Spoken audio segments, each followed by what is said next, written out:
Praise the Lord, hallelujah. പുറപ്പാട് പുസ്തകം 15:2 കർത്താവിൻ്റെ വചനം വെളിപ്പെടുത്താണ്.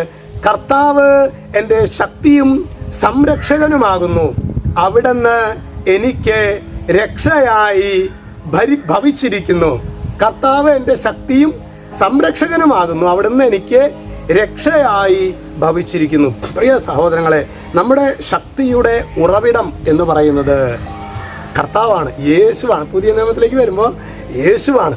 അതുകൊണ്ടാണ് ആദിമസഭയിലും ഇന്നും യേശുവിനെ ഗൗരവമായി പിൻചെല്ലുന്നവർ അവർ ഒരു ദിവസം പോലും പരിശുദ്ധ കുർബാന മുടക്കില്ല.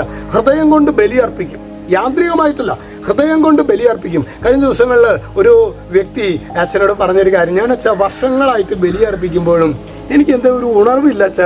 ഞാനപ്പോൾ ചോദിച്ചേ, ശരിക്കും യേശുവിൻ്റെ സ്നേഹം അനുഭവിക്കാൻ ആഗ്രഹിച്ചിട്ടാണോ ഓരോ ബലിയർപ്പിക്കുന്നത്? അദ്ദേഹം പറയായിരുന്നു, അങ്ങനെയൊന്നുമല്ല, കുറേ വർഷങ്ങളായിട്ട് ഞാൻ ബലിയർപ്പിക്കുന്നുണ്ട്. അപ്പോൾ എല്ലാ ദിവസവും കാലത്ത് എഴുന്നേറ്റ് വന്നങ്ങോട്ട് ബലിയർപ്പിക്കും, അത്രയേ ഉള്ളൂ.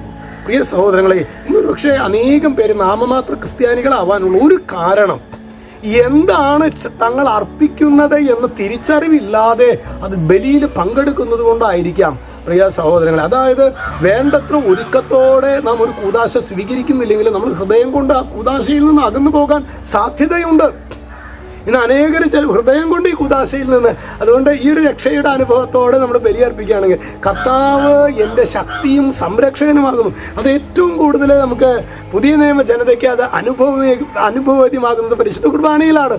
അവിടുന്ന് എനിക്ക് രക്ഷയായി ഭവിച്ചിരിക്കുന്നു. അത് പാസ്റ്റ് ടെൻസിലാണ് പറയുന്നത്. അത് ഓൾറെഡി കിട്ടിക്കഴിഞ്ഞു. കർത്താവിനെ നമ്മൾ അനുവദിക്കുകയാണെങ്കിൽ കർത്താവ് നമ്മുടെ കൂടെ വരാൻ അവർ റെഡി.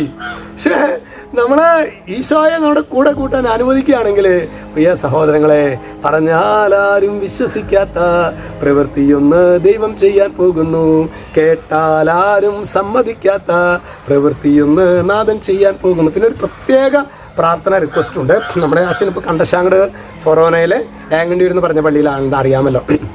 കണ്ടശാങ്കട് ഫൊറോനയിലെ നമ്മുടെ കാറ്റഗിസത്തിൻ്റെ പ്രൊമോട്ടറാണ് ബഹുമാനപ്പെട്ട ടിജോ മുളകരച്ചൻ.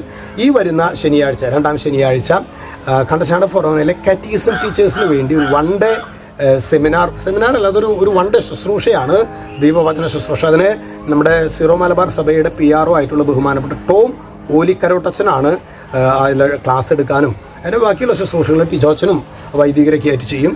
അപ്പോൾ നിങ്ങൾ പ്രത്യേകമായിട്ട് നമ്മുടെ കണ്ടശാങ്കട് ഫൊറോനയിലെ മതാധ്യാപകർക്ക് വേണ്ടി നിങ്ങൾ പ്രാർത്ഥിക്കണം.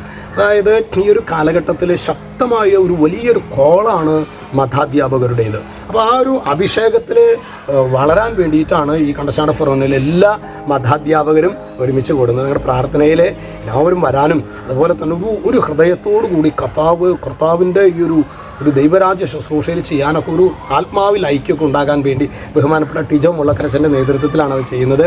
തീർച്ചയായിട്ടും കണ്ടശാങ്കട് ഫൊറോന വികാരിച്ചൻ ബഹുമാനപ്പെട്ട റാഫേലച്ചൻ്റെ ശക്തമായ അകമഴിഞ്ഞ പിന്തുണ അതിനുണ്ട്, ഫൊറോനയിലെ വൈദികരുടെ പിന്തുണ അതിനുണ്ട്. നിങ്ങളുടെ പ്രാർത്ഥനയിൽ പ്രത്യേകം ഓർക്കണം എന്ന് അച്ഛൻ ഒന്ന് ഓർമ്മിപ്പിക്കുകയാണ് കേട്ടോ. ഈശോ നമ്മൾ എല്ലാവരെയും, പ്രത്യേകിച്ച് ഈ ദിവസങ്ങളിലൊക്കെ നിങ്ങൾ നമ്മുടെ ഒരു രഹസ്യം, നമ്മുടെ കുടുംബ പ്രാർത്ഥനയിലൊക്കെ ഒരു രഹസ്യം, ഈ ഒരു നിയോഗാർത്ഥം നമ്മൾ കാഴ്ചവെക്കണം. യേശു നമ്മെല്ലാവരെയും സമൃദ്ധമായിട്ട് അനുഗ്രഹിക്കട്ടെ. യേശുക്രിസ്തുവിൻ്റെ നാമത്തിൽ ഇപ്പോഴും എപ്പോഴും എന്നേക്കും ആമേൻ.